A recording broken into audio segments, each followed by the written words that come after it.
2, 3.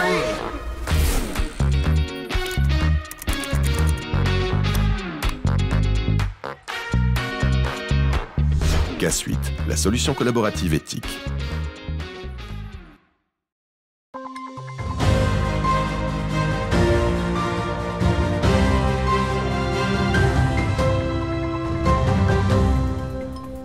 Bonsoir à toutes et à tous, vendredi 16 février, soyez bienvenus dans ce 15 infos. Voici les titres.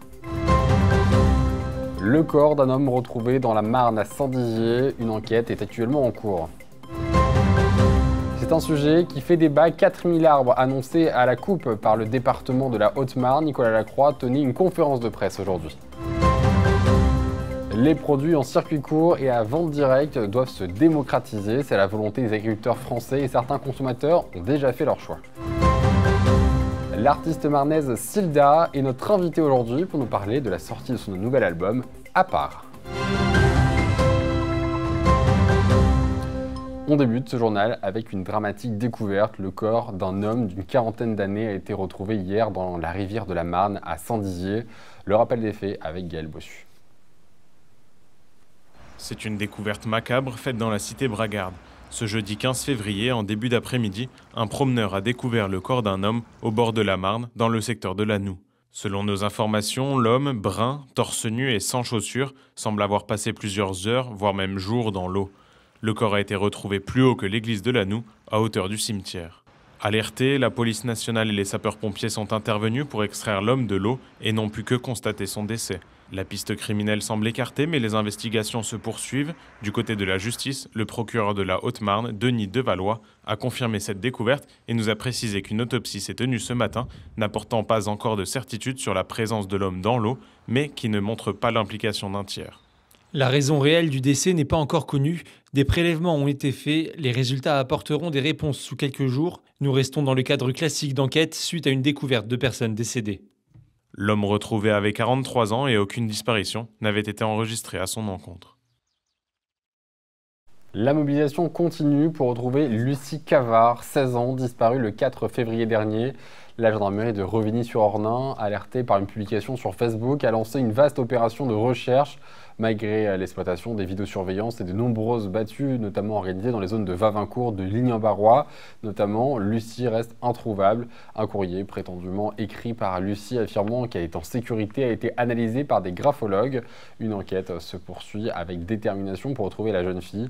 Un appel à témoins a été lancé pour recueillir toute information utile. L'annonce a suscité un tollé et a fait parler d'elle dans toute la presse nationale. La semaine dernière, le président du conseil départemental de Haute-Marne, Nicolas Lacroix, a annoncé le lancement d'un plan d'abattage massif d'arbres situés aux abords de ces routes. Ce vendredi, Nicolas Lacroix a donné une conférence de presse en matinée pour rappeler sa position, préciser et tempérer ses annonces et réagir également aux critiques. Clémentine Coppola, Loïs Large et Mathis Grenier. Faut-il choisir entre la sécurité routière et la préservation de la nature? Le conseil départemental de Haute-Marne a annoncé vouloir abattre des arbres situés sur le bord des routes. C'est une annonce qui a soulevé la colère et l'indignation dans tout le pays. Ce vendredi matin, une cinquantaine de personnes, représentant des citoyens et le collectif d'associations Les Arbres des Routes en Haute-Marne, se sont mobilisées devant l'hôtel du département à Chaumont pour faire entendre leur colère en amont de la conférence de Nicolas Lacroix donnée à la presse. Nous avons demandé des comptes au département. Sur quelles études il s'est basé pour faire cette annonce? Est-ce que l'arbre est vraiment tueur? Est-ce qu'il a des chiffres à avancer, des statistiques? Et surtout, nous demandons quelles seront ces mesures compensatoires et nous exigeons qu'il y en ait, s'il devait y avoir un abattage. Nous attendons une consultation citoyenne, nous attendons qu'il intègre le collectif dans sa réflexion. D'autres associations s'étaient également indignées un peu plus tôt dans la semaine, comme la Ligue de protection des oiseaux. Le président Champagne-Ardenne s'était exprimé sur le sujet mardi dernier dans nos locaux. Ce sont des arbres qui sont matures, qui sont là, qui ont été plantés il y a plusieurs dizaines d'années, qui apportent des services écosystémiques très importants en termes de biodiversité, de capture de carbone.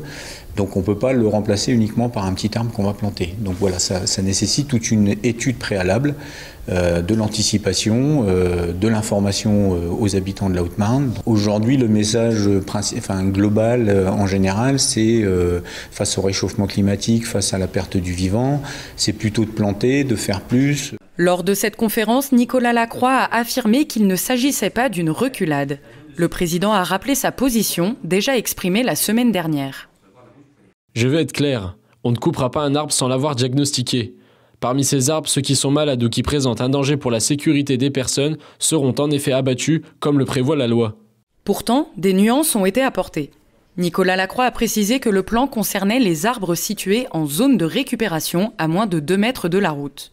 Le département en recense 735 sur le réseau structurant à 90 km/h, soit 750 km de route.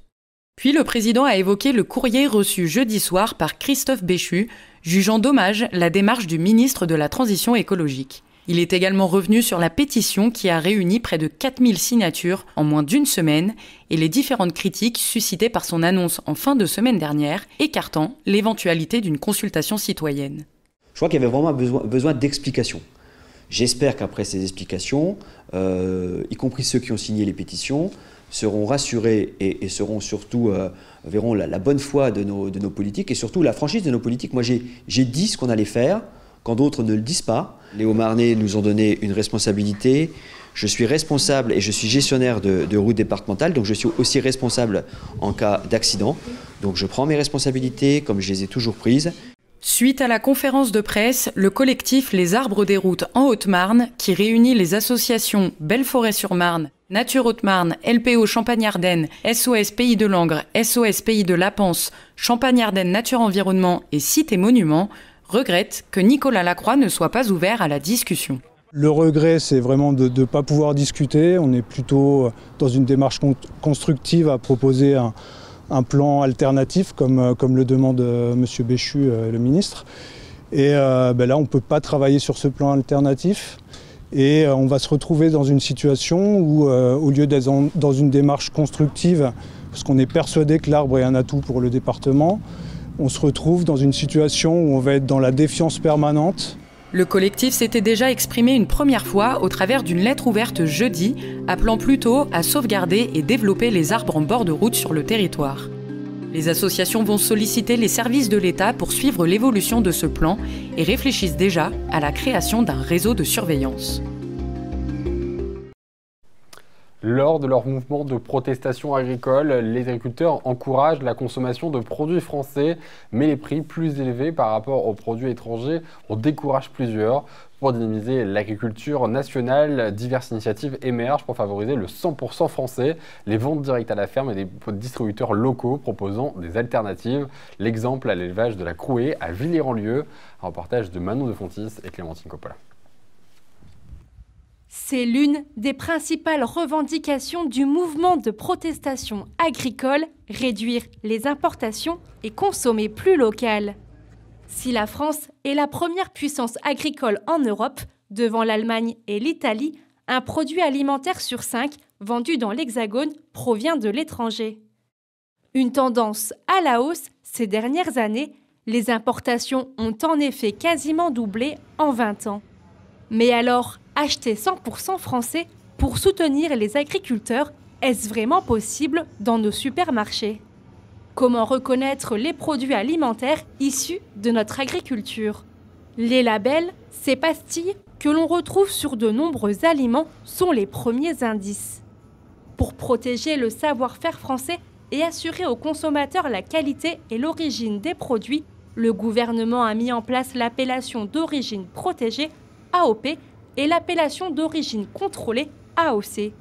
Autre indication qui peut vous aider à choisir, le label rouge.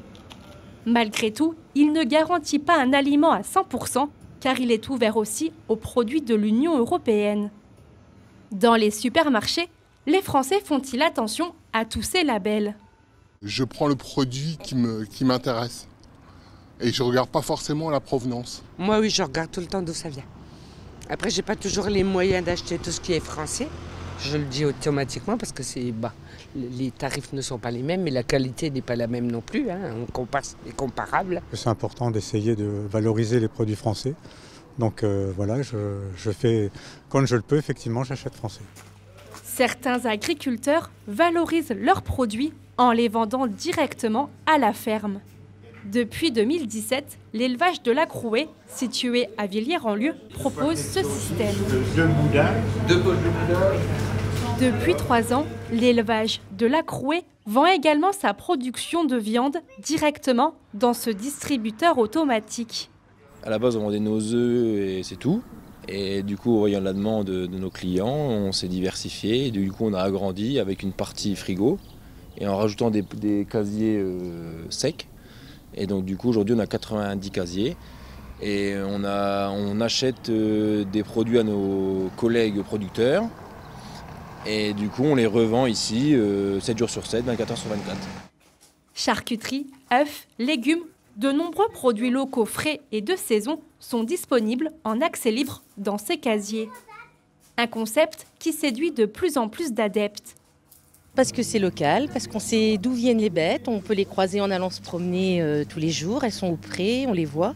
Donc c'est du circuit court, c'est des gens qu'on connaît, qu'on apprécie, et c'est des petits jeunes et on a envie que ça bouge, et ils font bouger le village, donc on veut les aider. Les gens recherchent la proximité, la qualité et à des tarifs très corrects.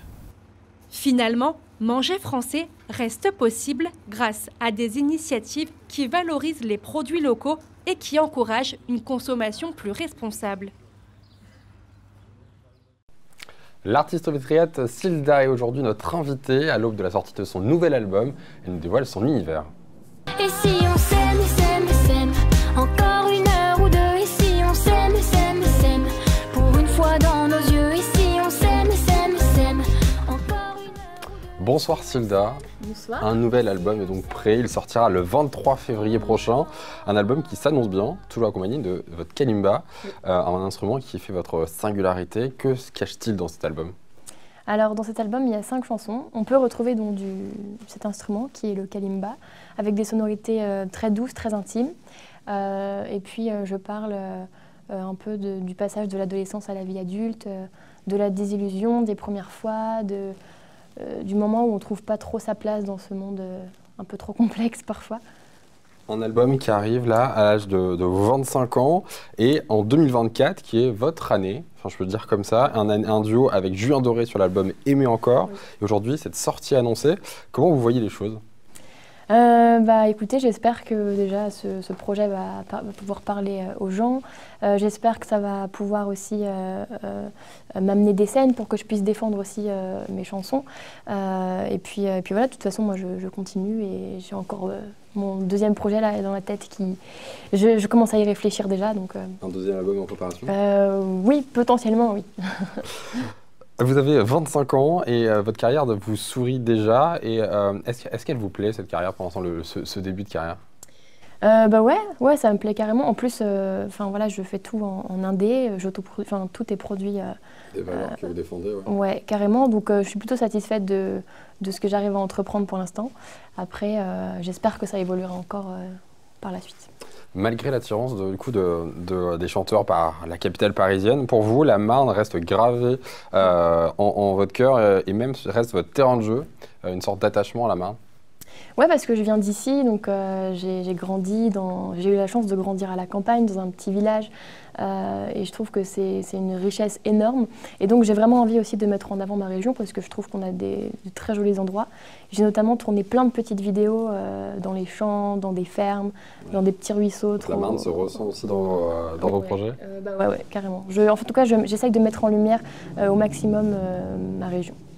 Vos sonorités aujourd'hui, effectivement, vous avez fait le choix donc, de ces instruments à cordes aussi, je crois, de la guitare. Oui. C'est aussi un retour un petit peu vers de l'acoustique ou comment vous jugez votre musique aujourd'hui ? Oui, c'est vrai que j'adore tout ce côté un peu organique, j'adore les instruments, le son, le timbre que ça peut apporter. Je trouve que c'est hyper intéressant dans les arrangements. Donc j'essaye de mettre en tout cas tout ça dans ce projet et oui, du coup, ça me ressemble beaucoup. Silda, vous avez du coup cette attirance dans la Marne. Vous avez aussi envie peut-être de montrer aux jeunes Marnais qu'on peut y arriver ? Ouais, je pense que quand on s'en donne les moyens, on peut arriver à faire plein de choses. Après, il y a beaucoup de doutes, il y a beaucoup d'échecs aussi, mais il faut toujours transformer ça en positif. Et ouais, je pense que la force mentale et toujours y croire, en fait, ça permet de pouvoir atteindre des objectifs. Donc oui, carrément, il faut cet espoir-là, c'est trop important. Notre musique, votre album du coup qui sort ce 23 février prochain.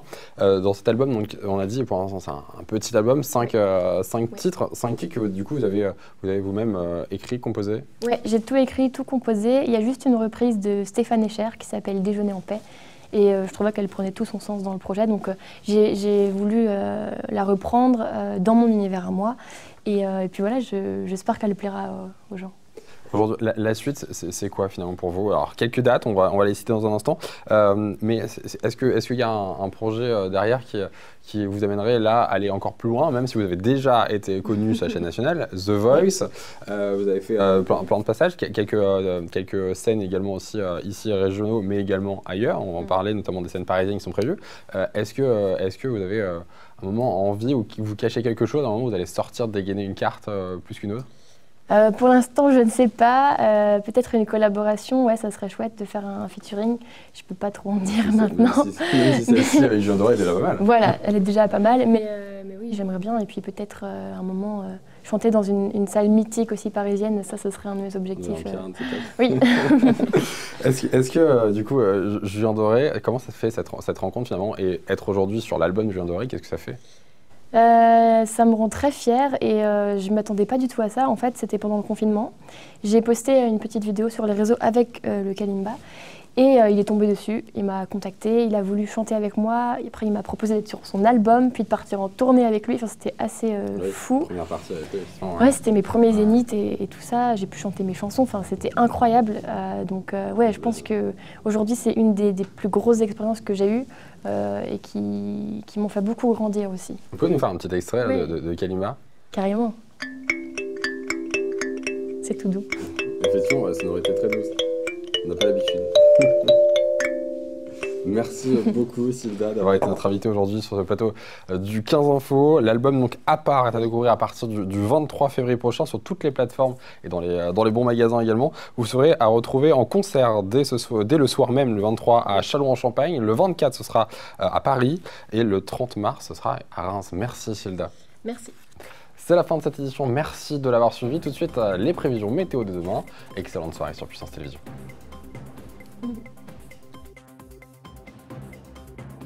Toute l'actualité en continu à retrouver sur notre site internet et notre application mobile. Retrouvez-nous également sur les box internet Orange, Free et Bouygues Télécom.